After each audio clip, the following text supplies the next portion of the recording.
And perhaps others will join us very soon. And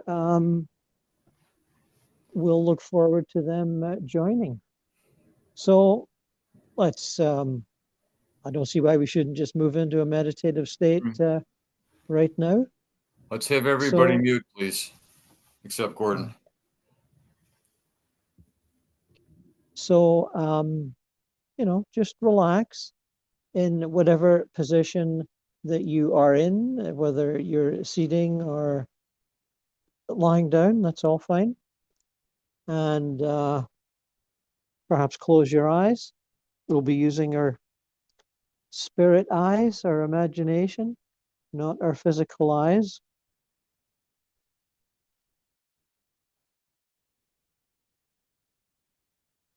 I'm slowing my breathing, so that's always a good thing to do, slow down your breathing.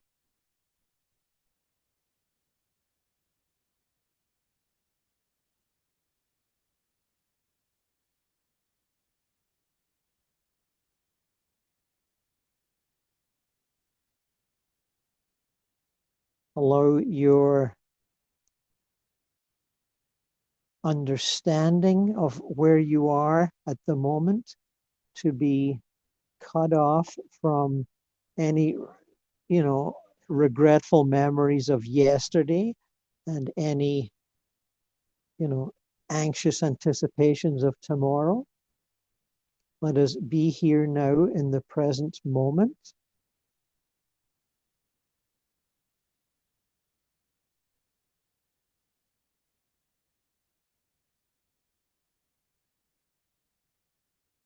So here we are together. Let us move on up out of our physical bodies.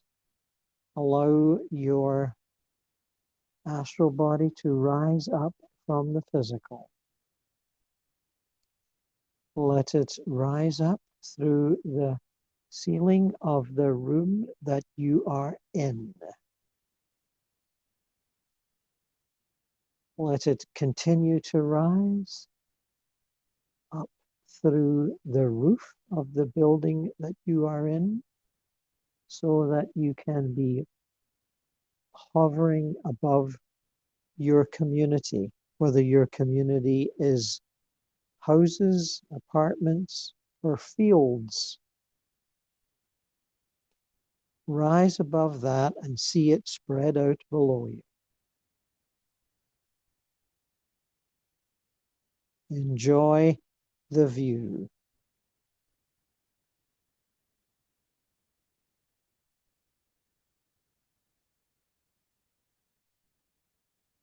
We are here to make contact with spirits that may require our assistance.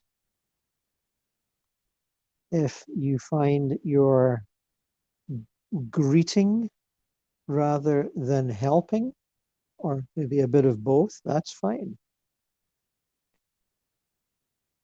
Sometimes spirits in the astral need a bit of company, even more than they need some help.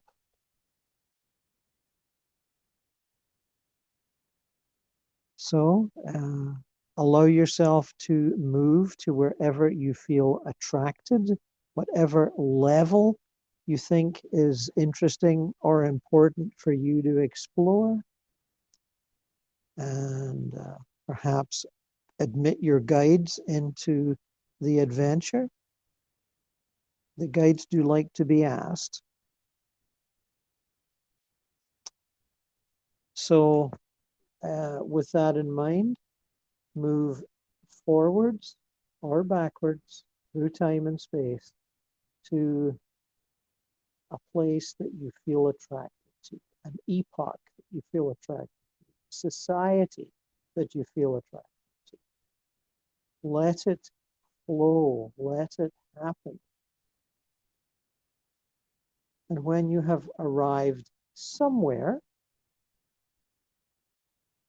allow yourself to interact with whoever you might meet. You all know how to do this. I don't think you need any specific further directions from me. So enjoy your adventure, and we'll talk to you again in about 15 minutes.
I think it's time for everybody to come back now. Okay, thanks, David. Mm-hmm. Well, friends, I hope you had an interesting experience. And if you're still involved in some interaction, please continue. Although I am encouraging you to return and bring back all the various energetic aspects of yourself, bring them back into your body and let them rest there. Don't leave anything behind.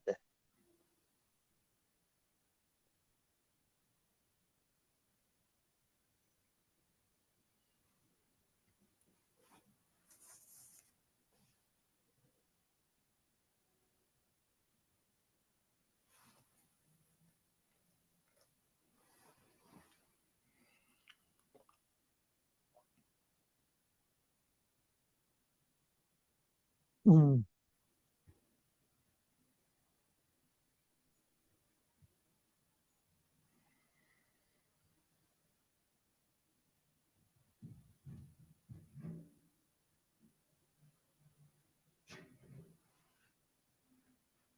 Oh, is everyone back in their physical body and ready to converse?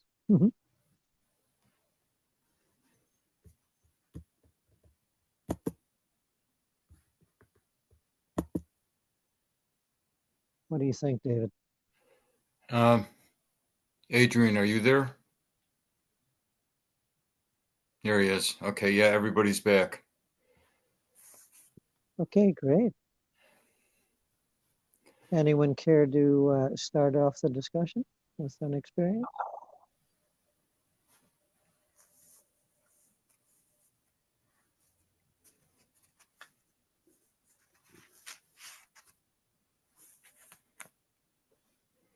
I fall asleep today, so I don't know. I was tired and I just fall asleep.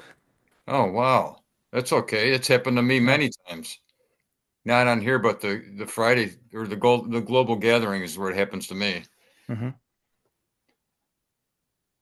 Okay, well, later on, also, it's not the time to talk about it, but I would, um, Adrian, I just want to get later on an update on the Yeti or that creature Sasquatch. that you've seen. Yeah, we'll talk about that when we're done talking this stuff. Okay. Right. Okay. I don't know, Julie, if you heard that before when he was talking about it, but it was pretty darn interesting. Yeah, I was here for that. I think I emailed you, Dave. I didn't get a chance to tell Adrian, but I noticed in one of those ancient alien programs, when it was the main presenter with his offshoot program, I think Giorgio, he was doing a episode about the Sasquatch in Northwest USA somewhere, I think.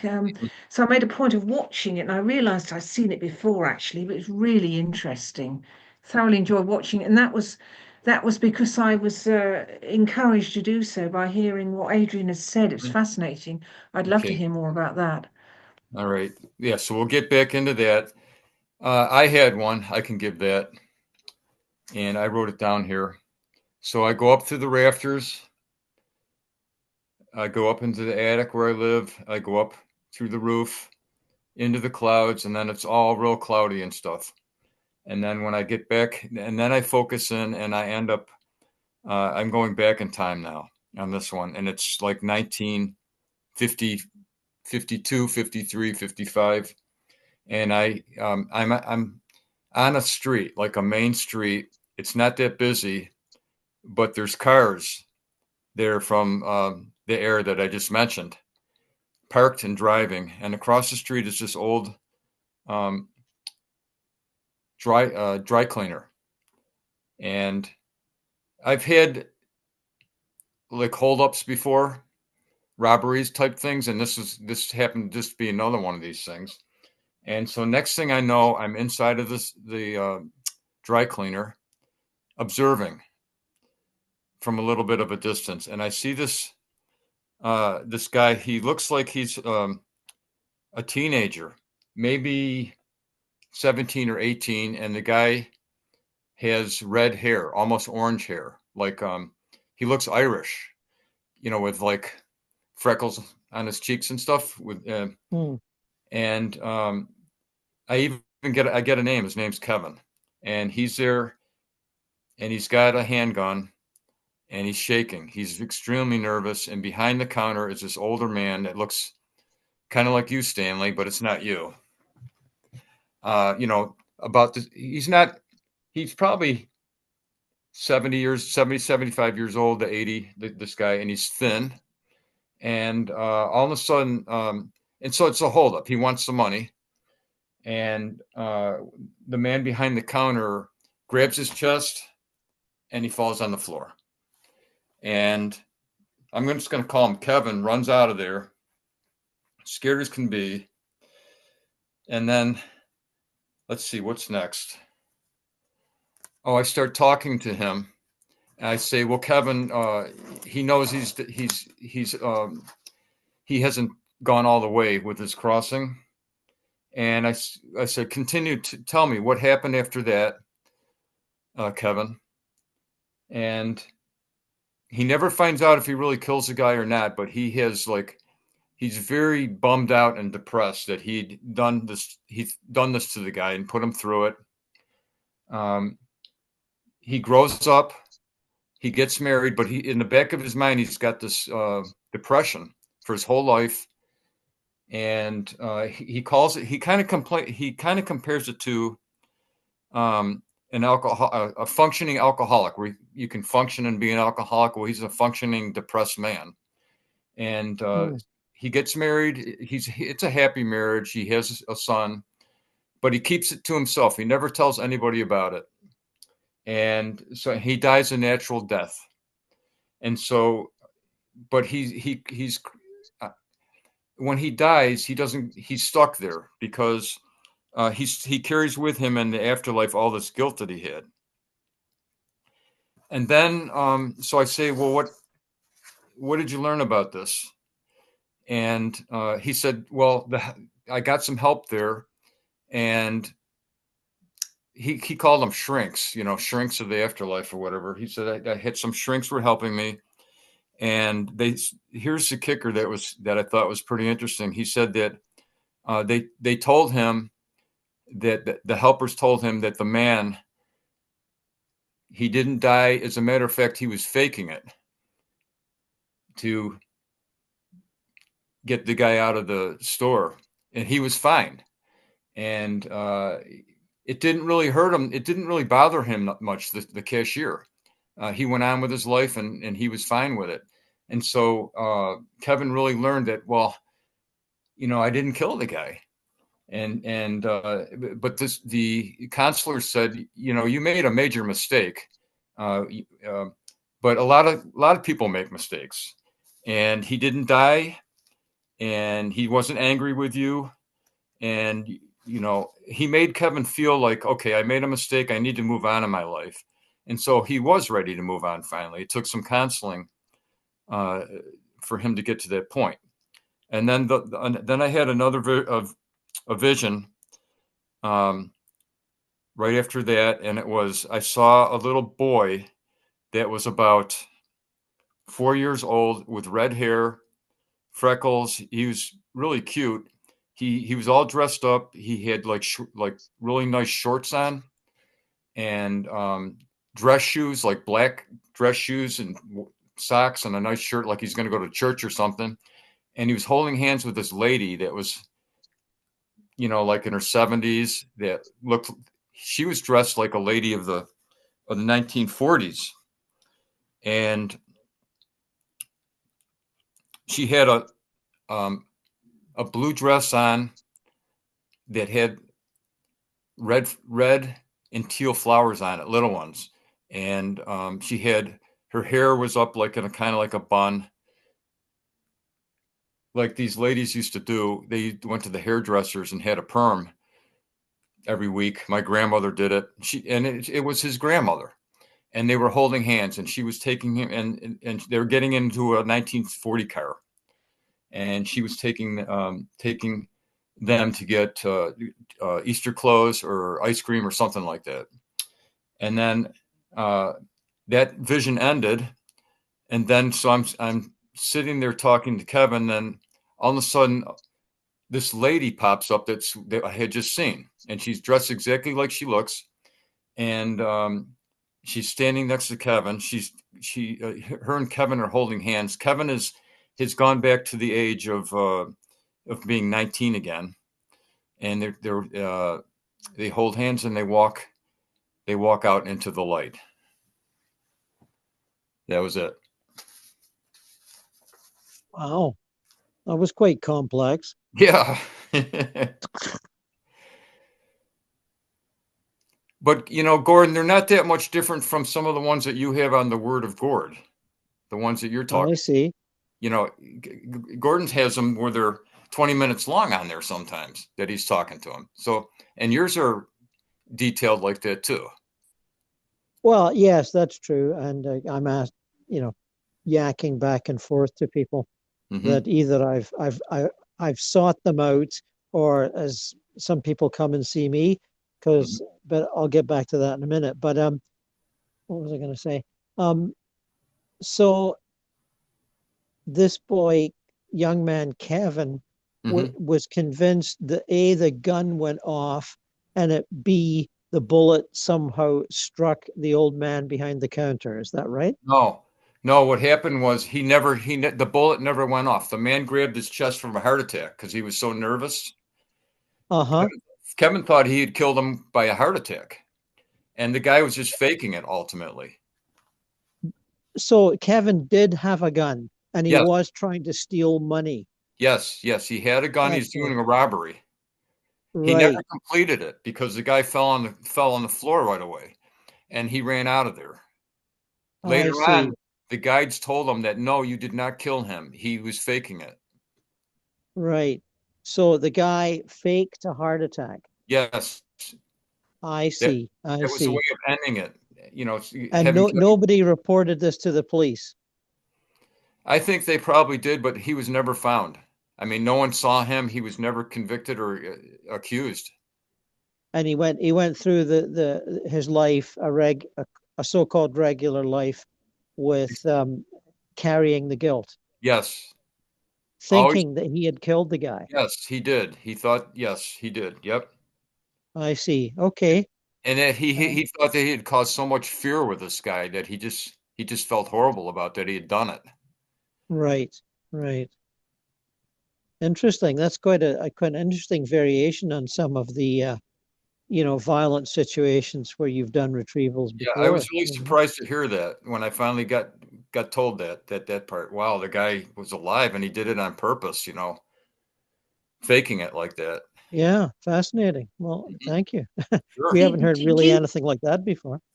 Oh, that's really interesting, Dave. Did you get the impression that those two men were going to meet up in spirit? Because if the man was older, the man who faked the heart attack, he presumably had gone to spirit anyway before Kevin. So did you get the impression that they were going to meet up?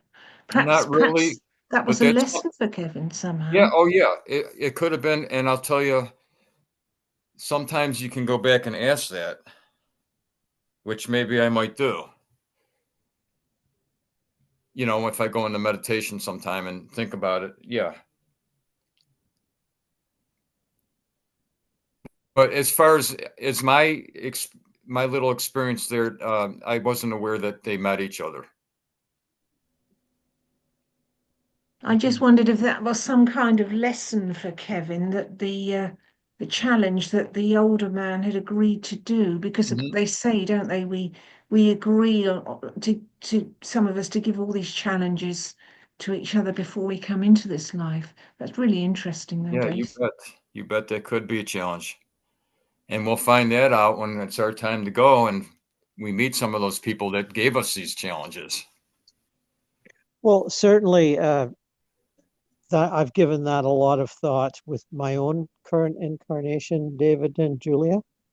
I've for a long while I felt quite, as a younger man, 20s and 30s, felt quite badly treated and victimized in relationships. And then later, when I got to a more spiritual view of things, 40s and 50s, I started to realize that I'd probably asked each Mhm. one of these spirits to, and whom I'm sure I've known from past lives, to treat me badly because I needed to learn to completely forgive. Yes.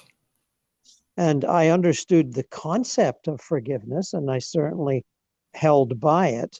But it's one thing to, understand why forgiveness is important, but it's another to actually do it in your heart. Yeah. And that's what I needed to learn in this life. But if you'd met me when I was 25 or 27, I'd have had a long list of gripes about women that had mistreated me. Oh, yeah.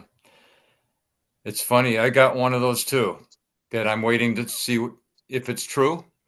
And I actually have one with my brother that I had to work with for 20 years. It was very difficult. And I'm thinking that I signed up for it. And but we'll find, like you said, we'll meet them there and we'll be laughing at it. Oh, you did this, or you were this person. And yeah, I think there's going to be a lot of laughing in the afterlife. I really do. Right.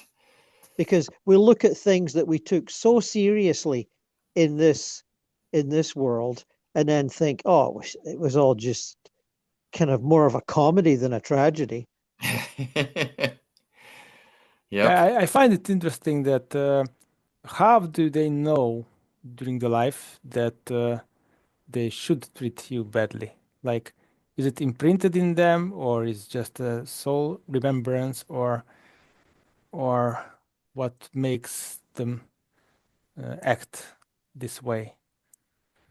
Like, it's probably unconscious. Like, somehow they must know that they have agreed to it, or it was calculated that given certain circumstances, it's probably is going to happen, or how it's happening. I think we lose a lot of our memories when we come in here, Mm. and it's agreed upon, and then we go live with them. Everybody forgets, but they're sticking with their contracts, and then you get your memory back when you cross over. Yeah, but while they are here, how do they know their contract, or how do they honor? Like, so this woman mistreated you. How did they know? So was it instinctual, or how did it happen? Like, it was calculated some way, Well, but if you're asking, I don't know if you're asking David or me, but if you're asking me, and I look back at their psychological and emotional motivations at the time, some of them, at least two of them, were seeking, um, a husband with a better career than the one I had. It's very in their early 30s, women can be very practical about picking a husband and a father. Now that could be the post-feminist era that I grew up in, because when I read memoirs and novels portraying that period, say the 1940s and the 1950s, women will often portray themselves as being poorly educated, emotionally immature, and getting married young because it was the thing to do, you know. But Mhm. in my generation, women were much more, because of, I'd say, pretty much because of feminist writers and feminist philosophies, were much more, how shall I say, picky, and good for them too. They were reacting to that previous era when men kind of dominated things, and they were kind of like, no, I'm going to be independent. I'm going to make my choice, which is fine. So some of them are reacting that way. Some of them, when I look back at we're looking back over 20 years here. I'm not, I'm talking about 4 or 5 situations at least. We're more reacting to the how shall almost like a Jane Austen thing, where the guy that's one of the guys that's courting the woman is overwhelmingly handsome and attractive, and she just goes all to pieces over him. and gives up the guy that's really going to treat her well. You know what I mean? So sometimes, and some of them, when I spoke to them later, many years later, when they'd gotten married to the man they married, raised children, broke up, they realized, they would say to me, oh, he used to just make me weak in the knees. I couldn't take it. And they'd be quite honest about it. And, you know, they're in their mid to late 40s and they're talking about who they were when they were 20. So again, there's that kind of sexual attractiveness thing, as well as the other thing I spoke of. I see. So it's probably can be foreseen that given the circumstances in society, the culture and all, how a person will behave. And so it can, having that foreknowledge, it can be arranged that these kind of situations happen. Like they can Yes, be yes, planned. definitely. And if I can add It, to it that, thinks that in the afterlife they have much more vast knowledge and thinking capacity towards than what we have here, because in order to be able to predict all of these things, it's I think that's phenomenal capacity. Like we don't have this here, but it must be something else there. Maybe in the afterlife we have a greater capacity to think and see and reason than what we have here. Yeah, I don't yes, want to get I believe we hugely do. off topic, but there must be whole nations now having huge grievances against other nations, like all the thousands of people in Gaza must feel hugely mistreated, to put it mildly, by the Israelis. So I know Gordon goes and helps out in the war zones and the terrorist attacks, but that's on a massive scale, though, isn't it? And you wonder how nations are ever going to forgive other nations in the next life. I don't know, but I don't want to get way off topic, but it's really interesting. And when you said Well, Jane Austen, Gordon, I was thinking about Jane Austen just as you said her. That was Mr. Darcy. well, I personally yeah, don't like exactly. Jane Austen because it's so trite and so trivial, but I was thinking about her just as you said her. Oh, you can call it trite and trivial, but I mean, obviously they're great novels, and the television versions are really well acted. But you see the reality of men and women. Well, mostly men, middle class men and women, some really rich. But you see the reality. You know how women in 1830. Well, shoot, they had to have a husband, else they were going to go nowhere in life, unless some kindly older brother looked after them, you know, that sort of a thing. So it's great to see that. Well, it's illuminating to see the reality of that. I really enjoy watching those. I've watched them several times over the years. And obviously, How are the sorry, Gordon, I was just how on a big scale, how are the people of Gaza ever going to forgive the people, the Israelis, for example? It's such a huge issue. But anyway, well, I perhaps we mean, shouldn't get into that now. it's the same with I'd say any war, really. How are the victims going to forgive the victors? You know, the all the people that the Nazis mistreated, terribly mistreated, cruelly, you know, tens of thousands of people or even more. And there's only a couple of examples of it in the afterlife channeling stuff. I think you even know of one of the books I'm talking about, Julia. The one Frances Banks, and she's in this life Testimony of she was a Light. nun. Huh? Testimony of Light, is it? Yeah, yeah. And then Yeah, Helen she Greaves. goes Yeah. to a nun community in the afterlife, all women, lots of people that she knew, and they run a, you know, like, as you would expect, a sort of a retreat meditation center. And uh, she talks about a prominent Nazi of some kind or other meeting up with one of his victims and how they could barely speak to each other, but you know, they brought them together 3 or 4 times until they made some effort at reconciliation. That's the one example I often think of from the literature, you know. There are others, of course, but how whole nations do it, that's an interesting question.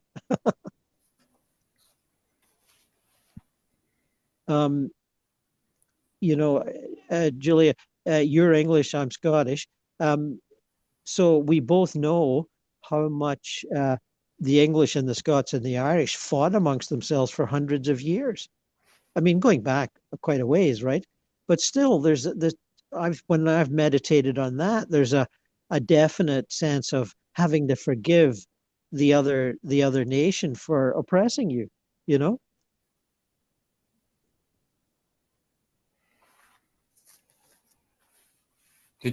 Now what was happening with you when we were meditating, Gordon? Oh, okay. I checked up on some spirit that I'm going to try and talk to at length in the near future. With the release of, I'm sure you guys have heard, amongst many other things, Trump ordered the release of heretofore suppressed CIA and FBI files surrounding the whole era of the JFK assassination and related matters. And I'm quite aware of all that sort of thing. I've read up on it quite a bit, and I've followed most of the serious researchers. And I know quite a lot about suppressed CIA activities in that Cold War period when they were fighting tooth and nail against what they thought was the mortal enemy of Russia. And the CIA people did some awful things, poisonings, assassinations, all kinds of mind control experiments on people that did not give their assent to mind control. So I've been talking to some of those spirits, Alan Dulles and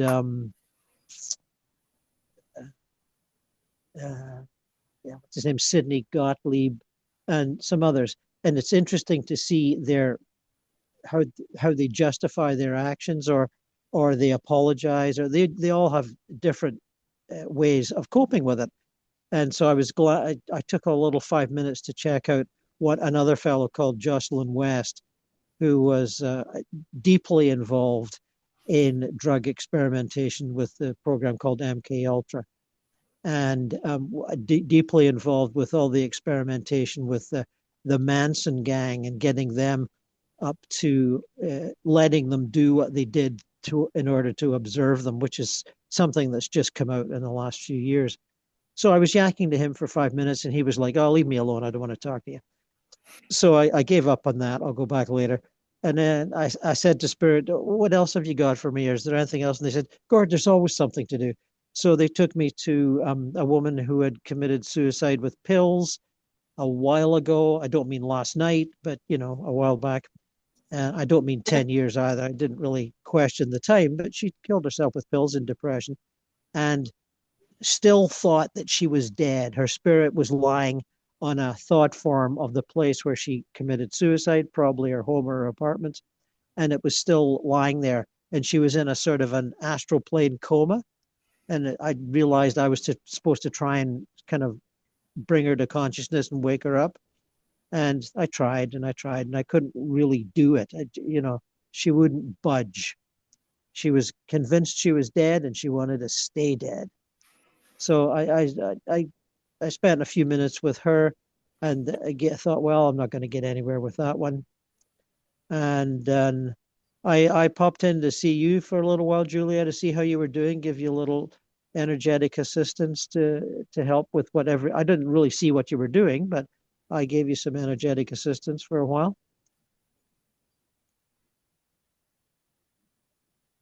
And I guess I would just interject and say I did get a warm glow in my tummy at one stage, so I don't know if that was the energetic lift, but there was a definite warm glow. Thank you. Okay, good.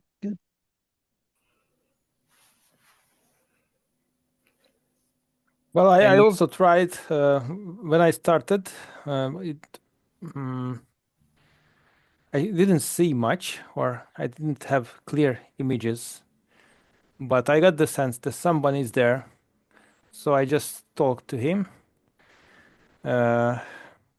So the connection wasn't strong. So all I did, I tried to introduce him to a guide. I didn't see the guide either, but I assumed he's there.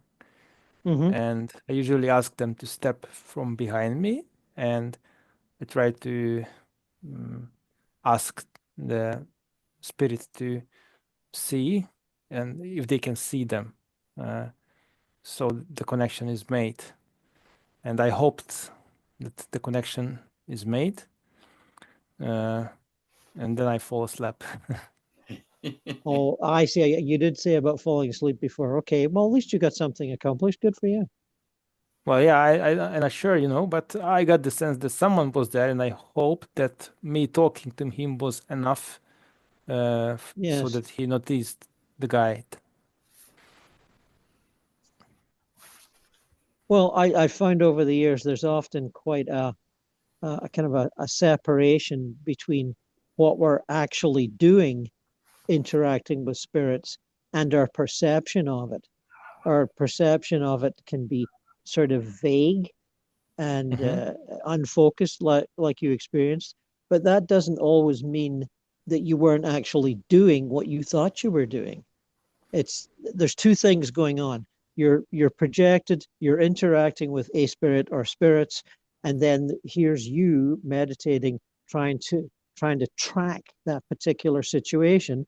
And the binoculars that you have on aren't showing you clearly what's going on. So you get a little sense of what's going on, but not a real clear vision. Yeah, I So, believe so too. Yeah, I think that a portion of us which is there, maybe we don't see as clearly, but the portion of us that's there projected, it can do its thing, even if we don't see it in our oh, with good. our Well, consciousness here. I'm glad that you can see that, Adrian. Great.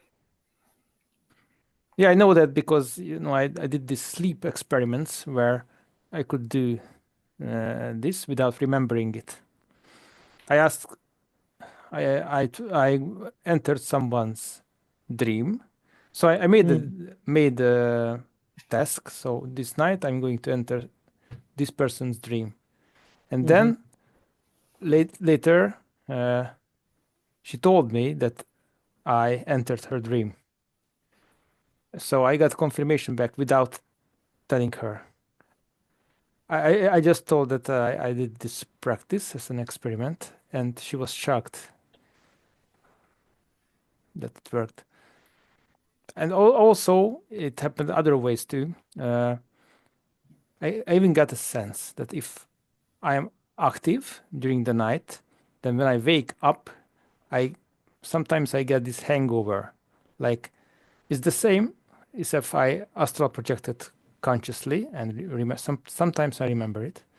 But even if I don't remember it, I know that something happened because of the sensation. So, yeah, I think it's quite possible that we can do things without remembering it. Oh, yes, for sure. Absolutely. Well, since we got you got the floor here, Adrian. Why don't you tell us about, is anything else happen with the Bigfoot? Well, I wasn't focused now with them because I have a lot going on here. But I wrote an article about it some years ago. I put it in the chat. Oh, okay. And it's kind of become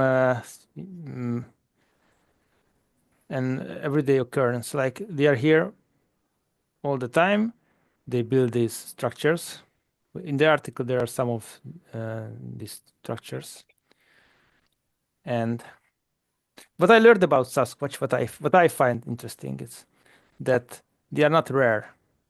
Like many people, well, not many people, but I, for example, got these assumptions that they are rare and they may be in the wilderness in Russia or Canada, but that is not true. They can be anywhere, and they are appearing almost anywhere. They don't need a great area of forest. And I don't think that they I don't think that they need much territory. They don't have to eat here. I think Oh. they're interdimensional, so they can just pop here, spend a few hours here, and then go back. So they are not reliant on the food sources here. Of course, they can eat it in the wilderness where there are big territories. They can stay there for longer, or they take advantage of that. But if such territory is not available, that's not a problem. They can still come through, and they do things that are physical. One of these are these stick structures. There are some in the article. And another thing is what they do is these wood knocks. You can hear them during the night. It's like taking a wood and making a thump. Also, there are sightings. There have been sightings here. Like no one would think that here is Hungary, Budapest, and there are these small forests that their Sasquatch would be here, but they're here. They have been sighted here. And also another phenomenon regarding them is the gifting and telepathy. They are telepathic. So I did these telepathic experiments, and I received gifts from them. These black stones. I received 5 of them. But not just that. On multiple occasions, I took a spot in the forest, and I meditated in that spot for a few days. Like not all day. Like I go there, meditate 10 minutes, and then go home. And I just repeated that. And 3 times at the spot of the meditation, these stick structures popped up. So they responded to my presence and intention. And also there was a time when I was wondering if they are interdimensional. I wasn't sure. I tried to make sense of all of it. And I kind of asked this question. And maybe a week or 2 later, one of my friends who I told about the Sasquatch has seen one, but she's seen them interdimensionally. Like she has this ability that sometimes she physically sees into another dimension. And while she was in a forest, she saw a Sasquatch there. So that was a confirmation to me that they are indeed interdimensional. And also the timing of it was crucial because it was after I asked this question. Mm-hmm. So, and there have been other occasions. They're, as I said, they are telepathic, and they know if you think about them or you try to contact them, as in a meditation. They know it, and they can respond to it, and they do. One of the craziest things was one guy asked me that it's okay that I have these experiences, but he would like to experience something too. And so we set up an experiment or talked about it. I told him what to do, and he called the next day, and he told that he has this tap in his bathroom, and there is a small metal stick in it, and the position of that stick changed. Like it's a setup, like it turned into a different setup, which it never was. And I asked him if he's sure that it happened, and he said absolutely. So, and he was like 100 kilometers away. So they do respond. And yeah, and so if, for example, in Hungary, you pick any point in Hungary, and if you draw a 5-mile circle around it, there is going to be a Sasquatch habitat there with stick structures, with wood tombs during the night, and if you search, maybe you can even find sightings, but not everywhere. But the stick structures are everywhere, and they are not just in Hungary. You know, they are in Australia, in Africa, in South and North America, in small islands like Hawaii. Even in Norway, there are islands where only one family lives, like a farmer, and still there are stick structures there, and they have the same style everywhere. Like it doesn't matter which culture it is, the structures are the same. And also they are in the folklore everywhere. Each nation has its Sasquatch folklore. Like it can be a bit different from place to place. Even in Hungary, they are in the folklore.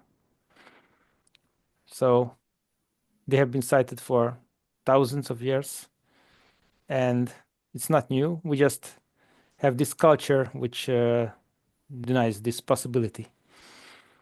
But they are here, and I think anywhere, if interested, he can find their structures. If he spends some time in the forest, he's going to have some paranormal experience with them. It's just the matter of intention. They are there. Yeah, and I find it quite fascinating that they are next to us, and they're hidden. That's by a large society doesn't knows about them, but they are here. Like usually, many times, like less than a kilometer away. Maybe they are not here all day, but they pop in during the night. I find this really fascinating. Hey, thanks, Adrian. And yeah, when I did the first experiment, I was shocked that it worked. I received back the first black crystal, and I couldn't believe it. Like, yeah, it was a shock, definitely. But since then, it happened many times, and now it's just normal to me. It's amazing. Julia, you have a question. Oh, no, that's fascinating. I was just going to say our most famous monster in the UK, in Stanley Gordon, what I'm going to say is the Loch Ness Monster. Incredibly elusive. You've probably heard of it, Adrian, because it's really famous. So, but I have heard suggestions that that is an interdimensional being. I don't know. There's all sorts of theories. There does seem to be something there, but it's so hard to get any concrete proof. And I thought it was really interesting when I heard it is possibly an interdimensional being like the Sasquatch. That's Yeah, fascinating. I think there are many of these creatures. Mm. One of them that I was also shocked to discover is the dogman or werewolf. Like first I thought, what? Like it's okay, Sasquatch, but dogman, no way. But it seems even in Hungary have been many dogman sightings, and I even spoke to one of the witnesses, and he was shocked. Like it's changed his life, his perception of reality. Like he couldn't believe it. And it not only his girlfriend also saw it, and they seem to be telepathic too, because he had dreams after the sightings with them. I even know. So there is a territory in Hungary where there is this dogman clan, and they're probably interdimensional too, but they spend time here. But I don't have any experience with the dogman, just with the Sasquatch. But there are many, like, and they are mostly local. Like each territory has its own kind of interdimensional being. I think Sasquatch is one of the most common, but there are others as well, and probably the Loch Ness being is one of them. I heard there's some dinosaurs in the Amazon also like interdimensional. They have been sighted there many times. But there are all sorts of, and especially like in the big forests, like in Africa, in Congo, or in the Amazon, there are such vast territories with rich interdimensional connections. So they're there. Thanks, Adrian. And Yeah, thanks for that, Adrian. Lots of information there. I was wondering, you talked about they build structures that are the same all around the world. Is that right? Yes, yes. So they're structures made out of woods from the forest? Yes, sticks. I put some in the article. So there is this link I put in the chat. There are some photos of these stick structures. I see. Okay, thank you. There is Thank you. one that was a response to the telepathic experiment. Uh-huh. I see. Okay. I There is just there is this. I received back this paper circle. Well, there is a backstory to that, but there is an UFO in a paper circle, which I also received from them. It was also shocking. So they probably have a UFO connection as well. So, yes, but I I've think if heard you are that. interdimensional, it's not a big stretch, to be in contact with UFOs. No, it's not. It's not. I was wondering, Gordon, if you could ever project yourself to these beings and try and ascertain more about them, but whatever Well, there's level they were a operating. couple of projections in the last year on my Word of Gourd YouTube site where Oh, I was right. just checking some other thing, and I noticed in 2023 I did project onto a Palladian ship, I think. I'd have to, I've done so many of these, I'd have to rewatch it and get the details for you. But there have been a couple of occasions where I've done that. Since I did the memoir, there's been, more stuff. what, If I find it, I'll send it to you. so I would like to end the recording now, Stanley. Righto, I will do that. Okay. Well, I was just going to say, but I'm quite happy for it not to